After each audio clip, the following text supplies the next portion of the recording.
Oklahoma. Good evening once more. I'm Dave Morris here in the Oklahomans video studio alongside my hardworking colleagues, both in the booth here on the desk and back in the newsroom. Ben Felder, Justin Wingeter, and Chris Castile join us now on the desk. And Chris, I'll start with you. Kevin Stitt has defeated Mick Cornett for the Republican GOP nomination to face Drew Edmondson. Tulsa businessman came out of nowhere. Nobody had really heard of him really until a few months ago. And a decisive victory tonight. It really was. He won in all parts of the state. I was just going county by county, looking at every corner of the state. He won in at least a county, from the Panhandle down to the southeastern, Bryan County, obviously all around the Tulsa area, but down Cotton Country in Jackson County, which is Altus, military town of Lawton, Comanche County. There just really wasn't a part of the state that he won right outside of here in Pottawatomie County, Shawnee, where Mary Fallon grew up. So it was decisive. It really was. Stitt is 45. He'll face Democrat Drew Edmondson, who is 71, and Libertarian Chris Powell. That general election again, November 6th. Thanks to our friends at the Tulsa World for that photo.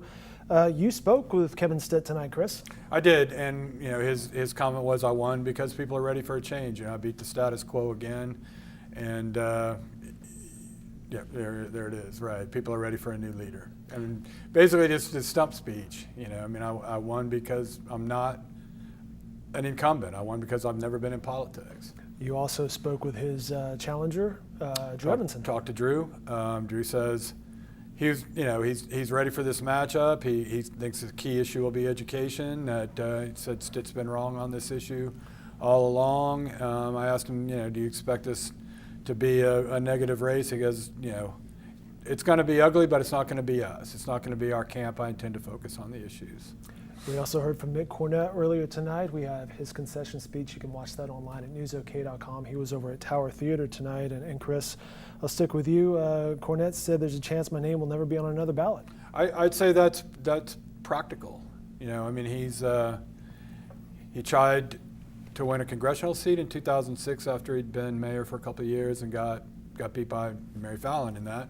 And the statewide race, 44%, and really not. I don't think he came out of it looking that great out, even in his home area. So I don't know exactly what it would be that he would try to run for again. Yeah, Stitt won, as you said earlier, because he is running as this outsider in a year when voters are revolting against incumbents and revolting against the status quo. He also won because this is a runoff election, a Republican primary that trends very conservative, and Stitt was the deeply conservative candidate running against a moderate in Mick Cornett, who tried to position himself as Stitt's conservative equal, but it was just hard to overcome a political career that has been built on this kind of moderate platform. Right. One thing I haven't mentioned, and I think I put it in my story tonight that I thought was interesting. Stitt had this slew of endorsements last week that came out, which we don't normally cover. That'd be all we did, but he got former Senator Tom Coburn, who is just the absolute icon of fiscal conservatives nationwide, but especially in this state.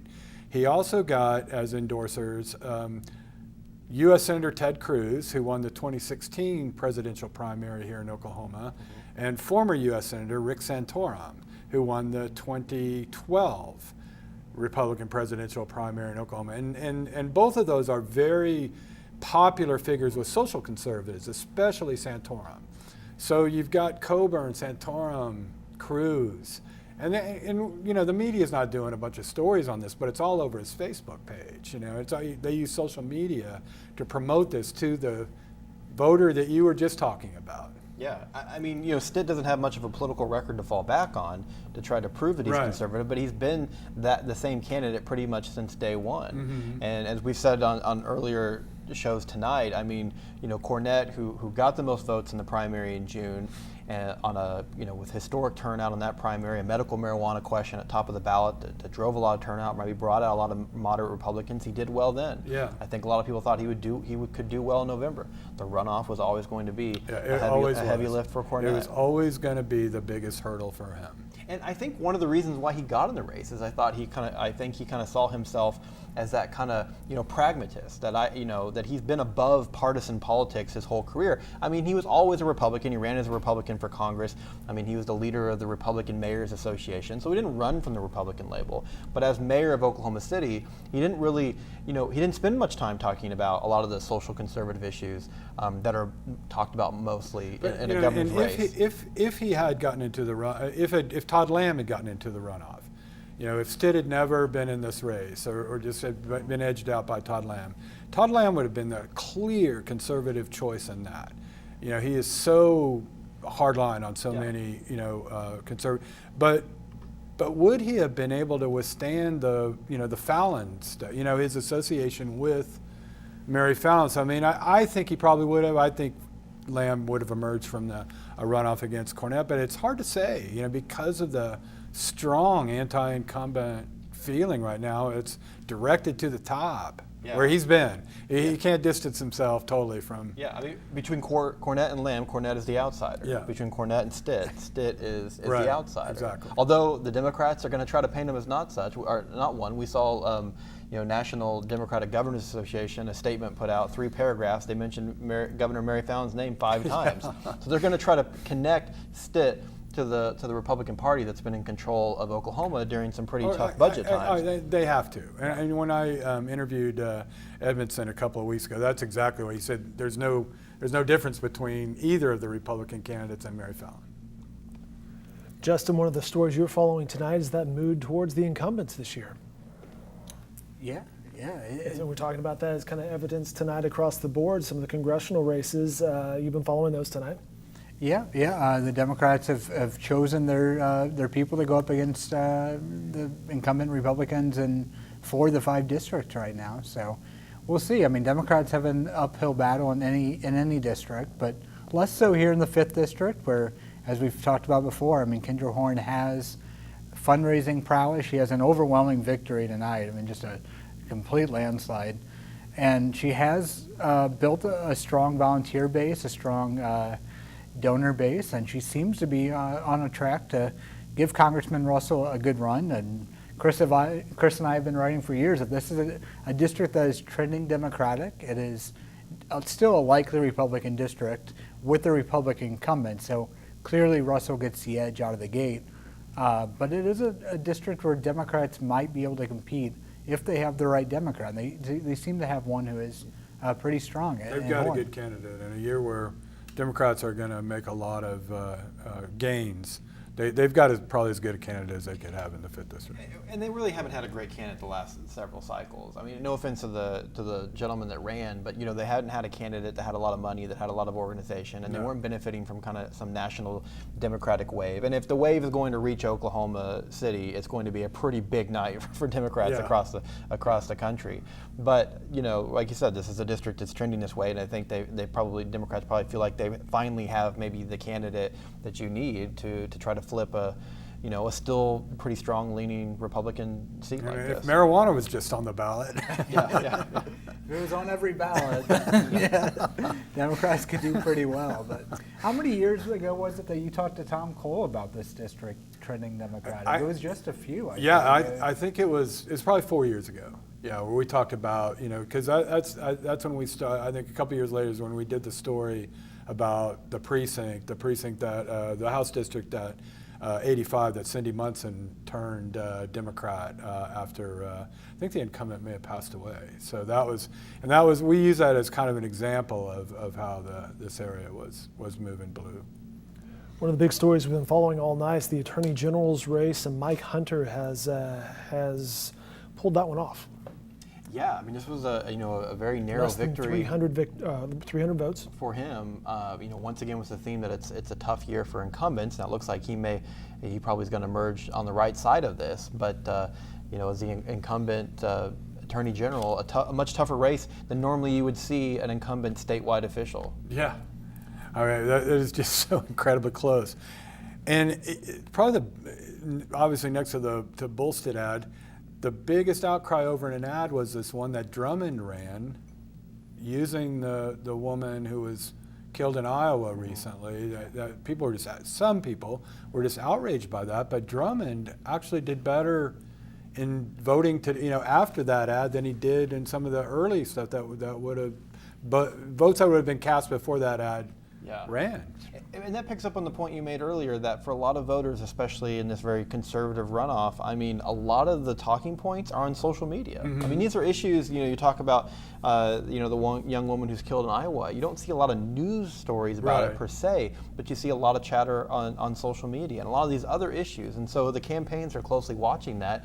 Like I said, I mean, a Ted Cruz endorsement's not going to get much play maybe in the newspaper, but it is going to get on Facebook. And these are the Facebook issues that candidates are chasing right now. Exactly. Grayson Cook was at the press conference of Mike Hunter. We'll have that posted online at News OK later tonight. Ben, another race that was of interest tonight, State School Superintendent Joy Hoffmeister, she moves on. Yeah, and pretty comfortably. And I think we kind of expected that, even though we've been talking about this theme of a tough election cycle for incumbents. And it's been a kind of a challenging year for education. We saw a 2-week teacher strike in April. Education is a big theme in a lot of the House and Senate races across the state. But Superintendent Hoffmeister has done a pretty good job of positioning herself as an advocate for public schools and for teachers, sometimes in opposition to her own party. Her challenger, Linda Murphy, actually tried to paint her as being too closely connected with the teachers union, which was one of the leaders in the teacher walkout. When she was first elected 4 years ago, she actually beat an incumbent in Janet Barisi, largely off of this wave of frustration amongst educators towards the State Department of Education. So she knows what it looks like to knock off an incumbent, but as the incumbent this time around, she survives pretty comfortably. She'll face Democrat John Cox in the November election, but is likely to probably have another comfortable win then as well. Hoffmeister's press conference over at the Greens Country Club, or Tim Willard was there. Hoffmeister says, quote, "My focus stays right on kids no matter who stands against me." Chris, Matt Pinnell won tonight. He will square off for Lieutenant Governor against Anastasia Pittman, and Pinnell won pretty easily tonight. He did. He won big, and after finishing second to Dana Murphy in the first round, he came from way behind to take that race quite easily. And that's, I don't know, he'll have a lot of money. He's very connected all over the state. He's party chairman for a few years. He knows people all over. 38 years old, young guy. Yeah, oh yeah, he's very young and energetic, and so I think that's probably going to stay in Republican hands. We'll wrap it up with one final question to these guys, and that's their big takeaway of tonight. Ben, I'll start with you. Well, I mean, there are a lot of takeaways. The big one continues to be, voters' frustration with the status quo, voters' frustration with lawmakers that voted against the tax to fund teacher pay raises. I'm checking our colleague Dale Denwald's Twitter right now, who's tracking 10 incumbents that were in runoff elections. It looks like at least, I think, 5 or 6 of those have already lost. So voters are saying, even in conservative Oklahoma, we've talked about the idea of tax increases, especially of the magnitude we saw in March, being unheard of even a year ago. And a Republican runoff, a very conservative runoff, voters in many of these districts are saying, they're maybe not endorsing, full throttle on increasing taxes, but are saying the tax increase that was approved in March was something that needed to be done. And if my lawmaker voted against it, I'm not sure that they're the right fit. Justin, your takeaway. Steve Russell has a real challenge. The Democratic Party is united behind Kendra Horn right here. She is an impressive candidate in some ways, and one who's going to give Russell a real run. I still give Russell the advantage out of the gate, but this one's going to be interesting to watch the next couple months. And Chris, the final word, your takeaway. I would say, as Ben, I think Republicans cleaned house. They did a lot of house cleaning in the last 2 rounds, primary and runoff tonight. They've gotten rid of some people that might have been a problem in the general election race for them. So I actually think that rather than looking at like a lot of the Republican losses of incumbents as a negative thing for them, it may have been the good thing for them. They may now be able to get enthusiastic behind some of these candidates, whereas they might not have been able to have the same kind of energy for incumbents that they were tired of, But now that they've got these new candidates, I think there's a chance they rally around them, and it's a very, very tough fight in some of these races versus with the Democrats versus Republicans. It's good stuff. We've had good content all night long here in the Oklahoma's video studio. You can rewatch those if you want on demand at newsok.com. Big thanks to Paige Dillard, Greg Singleton, Todd Frazier in the booth, Tim Money, Grayson Cook in the field from the video crew. To these gentlemen, Ben Felder, Justin Wingeter, Chris Castile, and Dale Denwalt, along with Brian Dean from the State Election Board who joined us earlier. Gentlemen, thank you very much. I'm Dave Morris, thanks for watching. More election coverage can be found in upcoming editions of the Oklahoman and online at newsok.com.